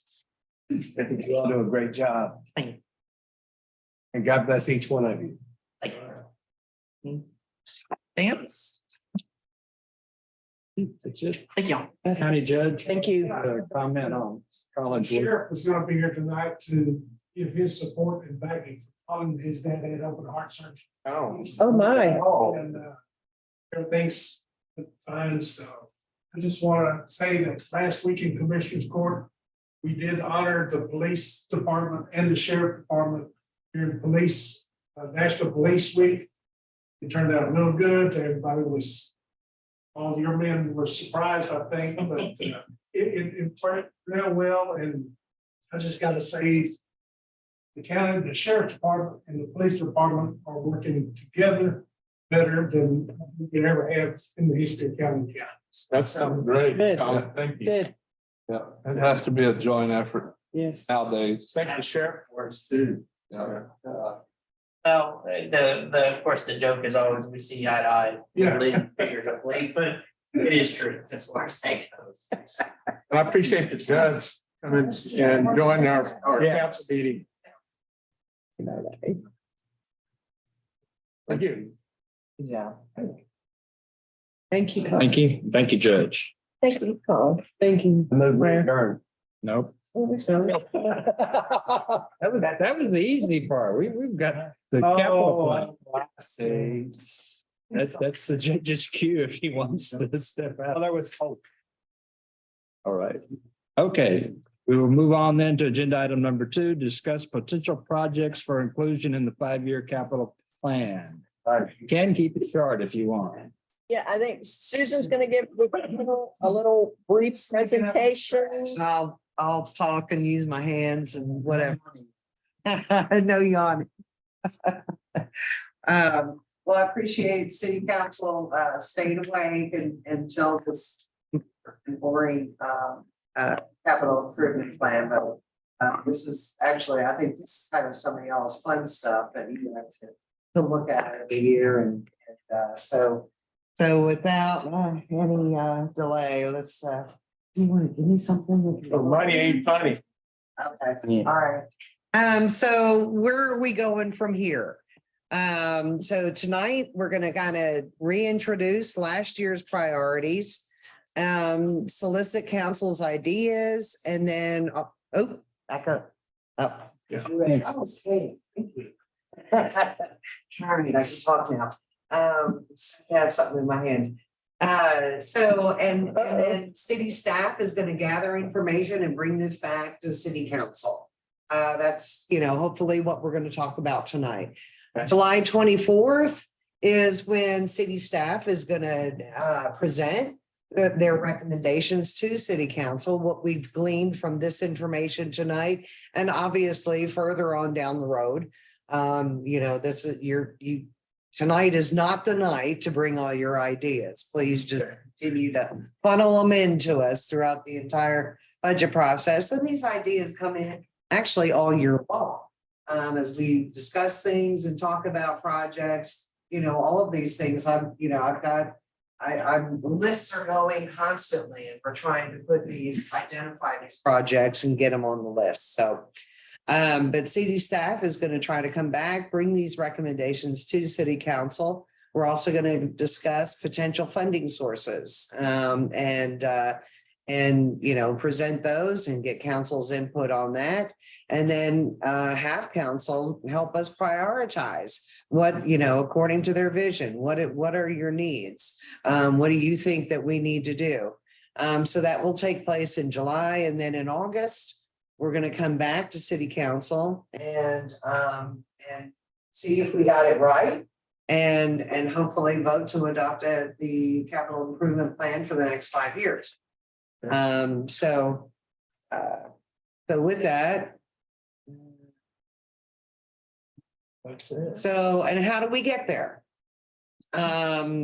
So again, we've passed out the existing plan to city council. That was something that we adopted last year. And then we're looking at the fiscal year 2024 and beyond. So last year, the plan that you'll have in front of you, the very detailed plan, anything that's in the 2023 column, we've already funded. We've come up with the funding for that. So we're looking at 24 and beyond. So we've got to have a place to start. That's where we're going to start. And then we get solicit city council ideas for the future, and also staff input is what's going to go into that plan. And again, this is what it looks like. And you guys all have copies there. I wish I could print them out on even bigger paper, but that's what we have. Sample. I think there we go. So Susan, in these columns, when like a vehicle is listed 27,000 or whatever, is that going to be leased, or is that? I'm not sure what specifically are you looking at there on that plan? There's a pickup for 27,000, but it didn't say. Oh, it probably shouldn't. Maybe left over for. Yeah, it could be something that I didn't delete. I apologize for that, sir. I am not perfect. I will be the first one to tell you that. Containers and the dump trucks, those are still gonna be on there. Yes. Fire trucks and all that good stuff. And again, I haven't changed anything from what we adopted to this. I know it says draft, but I'm just preparing for this year. This is the same list. No, this is the same list that we council adopted last year. I have not made a single change to it, nor have I touched it except putting draft and getting us ready for the for the coming year. So on council's input, again, we're looking for your feedback from the citizens on this plan. Any new ideas y'all have? I don't know if y'all have your suggestion boxes out there in your districts, but again, this is the important thing that we want to hear council's input into this project. And again, this is just kicking it off tonight, getting y'all think about this, getting it back in front of you again. And even though that we're constantly talking about these big things, we just are talking about one right now. And I've got it's written on my notepad there to add to the list if it's not on there already this year. Even though I know we're going to move quickly. Oh my gosh. Okay, this thing that the Scotch tape is just not. Jinxed yourself. I know. Okay. So, and then along with city council input, then you're going to have staff recommendations, which You know, we go back and we look at all of the comprehensive plan priorities that we've done, the downtown waterfront master plan, sidewalk master plan, the water and sewer master plans, any unique opportunities like grant funding and stuff like that, or projects that we can leverage the citizens, you know, their money, their resources. If we can leverage something with grant funds, we're going to look at those opportunities and bring that to city council. And then also developer driven. If we've got development that's coming in, that's requiring us to add in lift stations or do something like that, well, obviously that's something that needs to be looked at. So some of those plans, some of those things we can foresee, some of them we can't. But these are all things that we want to try to identify and get in there. Okay, one. So we're going to put all those together and hopefully point us in the right direction. You know, again, there is no perfect plan that we put in place. But these are some of the things that we're trying to get on paper in front of city council so that we can, you know, not forget where we're going, how we got there, and plan for the future. With that being said, Jody, I don't know if you have anything to add. Well, in your packet, so, you know, we picked this up also with Parks Board. I wanted to share with you some of the projects that came out of the last Parks Board meeting. Again, the idea is to, like Susan said, to get it down on paper. You know, because a lot of times we think of things and, you know, and then 2 weeks after we adopt the budget, oh man, I forgot this. And so we want to make sure, you know, that we're not saying, this is what I told Parks Board, it doesn't mean we're going to be funding this next year, the year after that, maybe not even in 5 years, but if this is something we're looking at doing and see a need that we want to do, let's get it on a list so we know it's there. We can start making plans and okay, how we're going to get this done. Some of this may fall into the, you know, it'll be now fiscal year 2029 and beyond, you know, when we get doing a new one, but at least it's on a list somewhere. And so that's kind of what, you know, we want to, you know, in years past, we basically come down, okay, we've done this CIP here. What do you think? I wanted to make sure you guys had an opportunity before staff really gets down and gets serious about this year's CIP, give you guys the opportunity to share with us things that we may not have thought about, or maybe things that we are thinking about, but that it's good that we know you're thinking about the same thing, something that, you know, you heard or identified as a need. And you know, it's a team effort. We want to make sure that we're capturing the needs and, you know, and what you're hearing from your constituents. And realize too, we're getting ready. So we've already, Friday, we kicked off budget season. All of the department heads and their significant others, I call them, their second in commands, or, you know, their right-hand men, have, you know, were at the kickoff meeting and got their packets. And what we want to see here is, okay, if city council has ideas, you know, funnel them through the city manager, she'll send them down to the department heads. But ideally, what we're looking at is, okay, you want to build a drawbridge over a road somewhere. I think it might be really cool. Okay, we'll it gets sent to the appropriate department head and they'll cost it out and come up with an estimate. And that will, a placeholder will be put onto the capital improvement plan.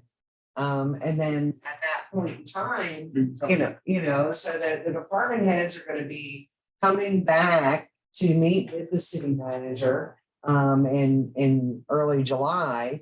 And all of those ideas will be looked at, and then we'll be coming back to city council with that later in July at a workshop. Okay, you guys said you wanted these earlier.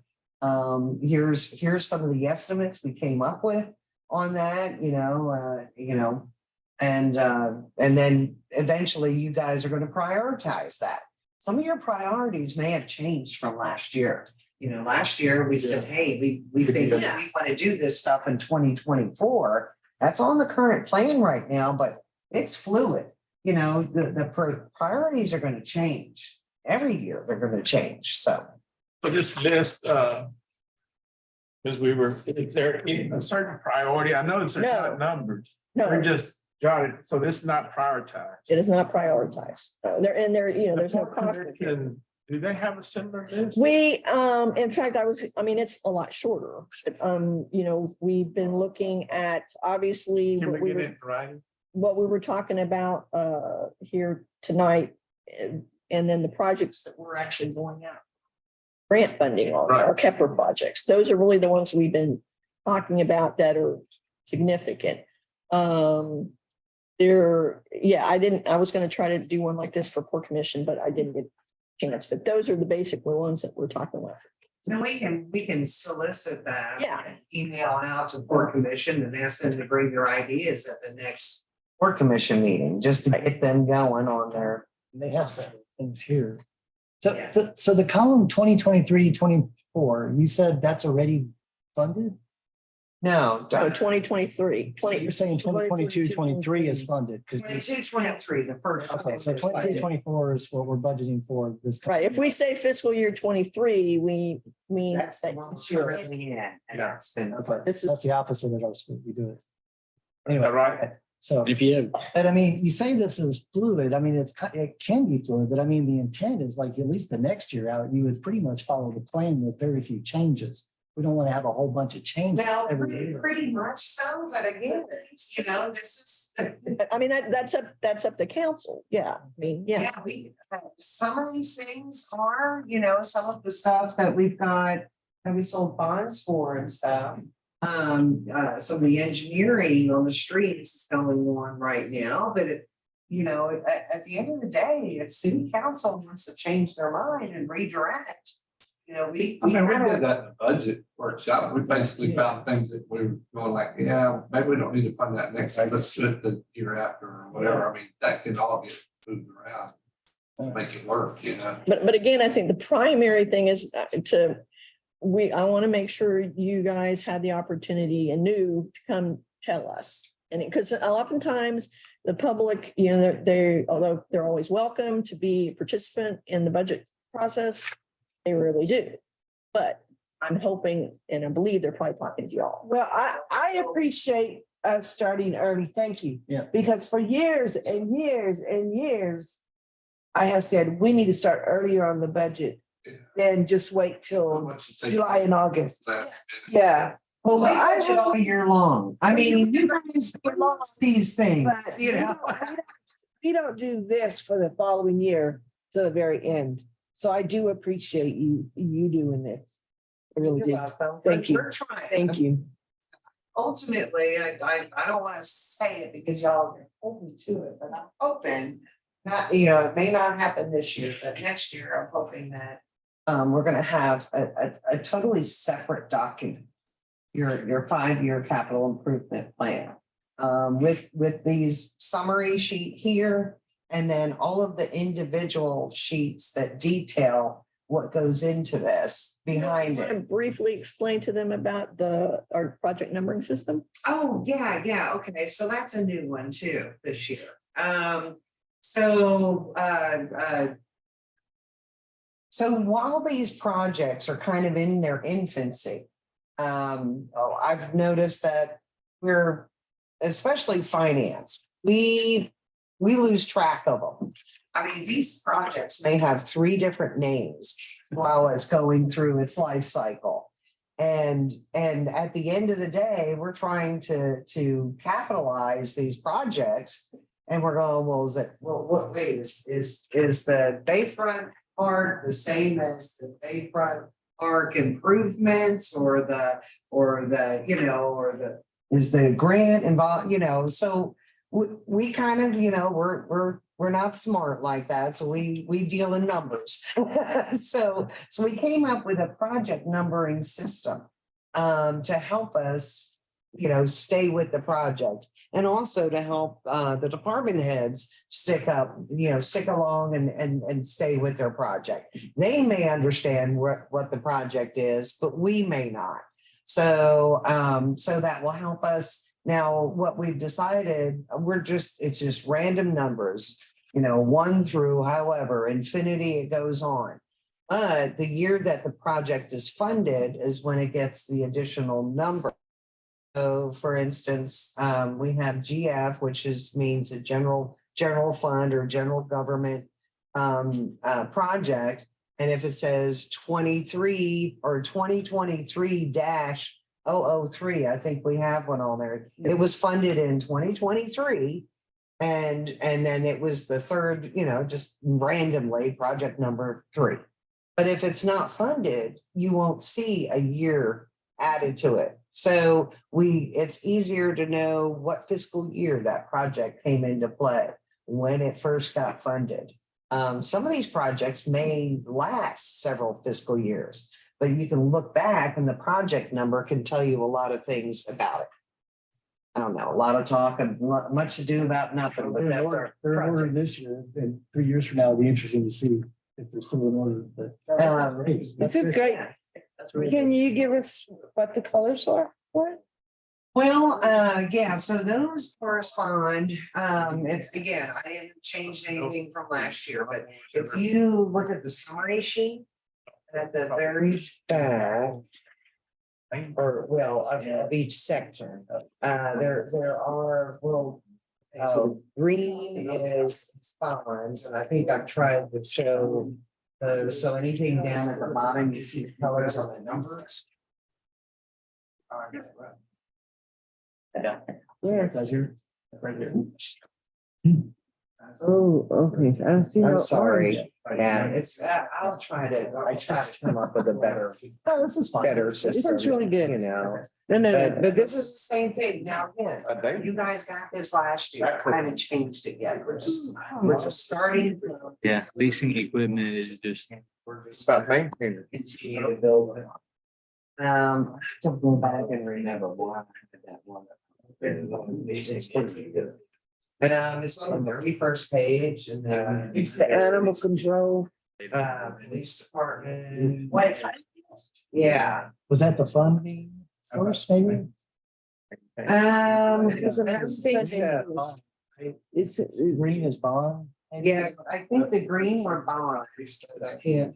So, yeah. So I hate to say this, but if you looking at your ends of each section, so we're looking at 25 million in bonds in general fund and 25 million in utilities. Yeah. So, Yeah, no, it's. well, so I guess there'll be a discussion because we went for the original bond. I think Especially the we bigger. were capped or they didn't think we could do more than, I don't know, 15 or 17 million or something. Mhm. Yeah. Okay. Yeah. So. we're Yeah, talking- so those are gonna have to be pushed out, but we'll come up with a different. And all those do business again. I mean, right now, it's just to make placeholders, Which is what you need to do. Every time they come visit it. yes, yes. $100. So I just, Good. yeah. So. Like I said, I really appreciate this. I mean, it's supposed to sound. People, your constituents have complained about their roads, discuss those with Jody and she can get with Wayne, so they can come up with a plan and an estimate. So that we can look at them later on. And there's some things that may not necessarily need to be in a big, completely reconstruction project, but can be like what we've done at Chevy Chase. Something that go in there and point repair and. There's a couple of roads in Brook Hollow that I've got some complaints on. And not Brook Hollow State, but Brook Hollow that I've kind of forgotten about. There's some back roads that I don't travel much and people have complained about those. Some of the roads on the south side when they. Yeah. I would think that they'd complain to you guys more, but they come to me, I figure it's a priority. But the south side, when they finish the drainage, there's a couple of streets that aren't included in the program that. Right. They're gonna be in real bad shape by the time they're done with the drainage project. And what I do is I try to explain to them, each district there's a 5-year program and my district may not come up for 6 years. Right. everybody else. And, and then I try to explain what what streets that we have done in my district. It's good to get it on the plan. If it's not on the plan, to get it on the plan, so then you can tell them, well, we have it planned and it's coming on. Right, it's coming on. And then you got to remember that there's some areas that, it's just the street. But then there's other areas, it's a street, but it's all water, the sewer, and it doesn't have storm sewer, which that's a lot bigger project. If I can get just the areas with streets, I'll do projects in each district, but when it comes down to water, sewer, drainage, curb and gutter, I have to stick to one area, and that's No. with Alamo. We get it, and most citizens will get it if you explain it to them. Right, that's why you don't do one area, Educate. just one area and then move to the. Yeah. Yeah, So we get it. Jody, on this park stuff, so by charter, there's a certain amount of money that's designated to park. I don't know if it's just maintenance, all that money, but, could either of this? We're meeting that easily, that whatever that. Yeah, I have that kind of built into my calculation of the budget, ever the required charter. Okay, and that goes to just maintenance, or what's it go to? No, it's For the that percentage we're the parks budget as a whole. budget. I just took the literal translation and made a check figure to make sure that we're meeting that requirement. So there's no. I'd have to go back and look at. But it does require that whatever that number, if it's not spent, it rolls over. But parks is evergreen. Okay. But we did an exercise a year before last, I think, that I found, basically, if you go back and look And at overspending, spending more than what. balance ourselves out, that we were okay with that requirement, we weren't in the hole with what we were spending in parks. We were also holding our own. I actually had a night when we were trying to find some more money. I was like, can I go to council and tell them, hey, you gave too much money to parks? And I don't think it restricts us spending only. no, that's. But you have to But spend. we have spent- we have met that. Our budget. minimum. But I think, and I guess it's just a philosophy thing. I think a lot of people, they say, well, how can you spend money on this, fluffy stuff with parks and stuff when we got potholes and all this stuff to deal with? Well, if we wait to do this till we get all our potholes done, we will never do this. And so we have to, in my mind, we have to, commit ourselves to do some of this, because that's what's going to make the placemaking. That's what people are going to bring people here, want to stay here. Like, Jesus said, we'll always have the poor, we will always have a pile. We have So all we those gotta four-wheel always drive do that, but trucks. we need artists to Just tell them that the charter they voted in, but we have to spend money on. So, Okay. make a motion to adjourn. Oh. Motion and a second to adjourn. All in favor, say aye. Opposed, same sign. Opposed, motion passes. Eric prompted it. Y'all.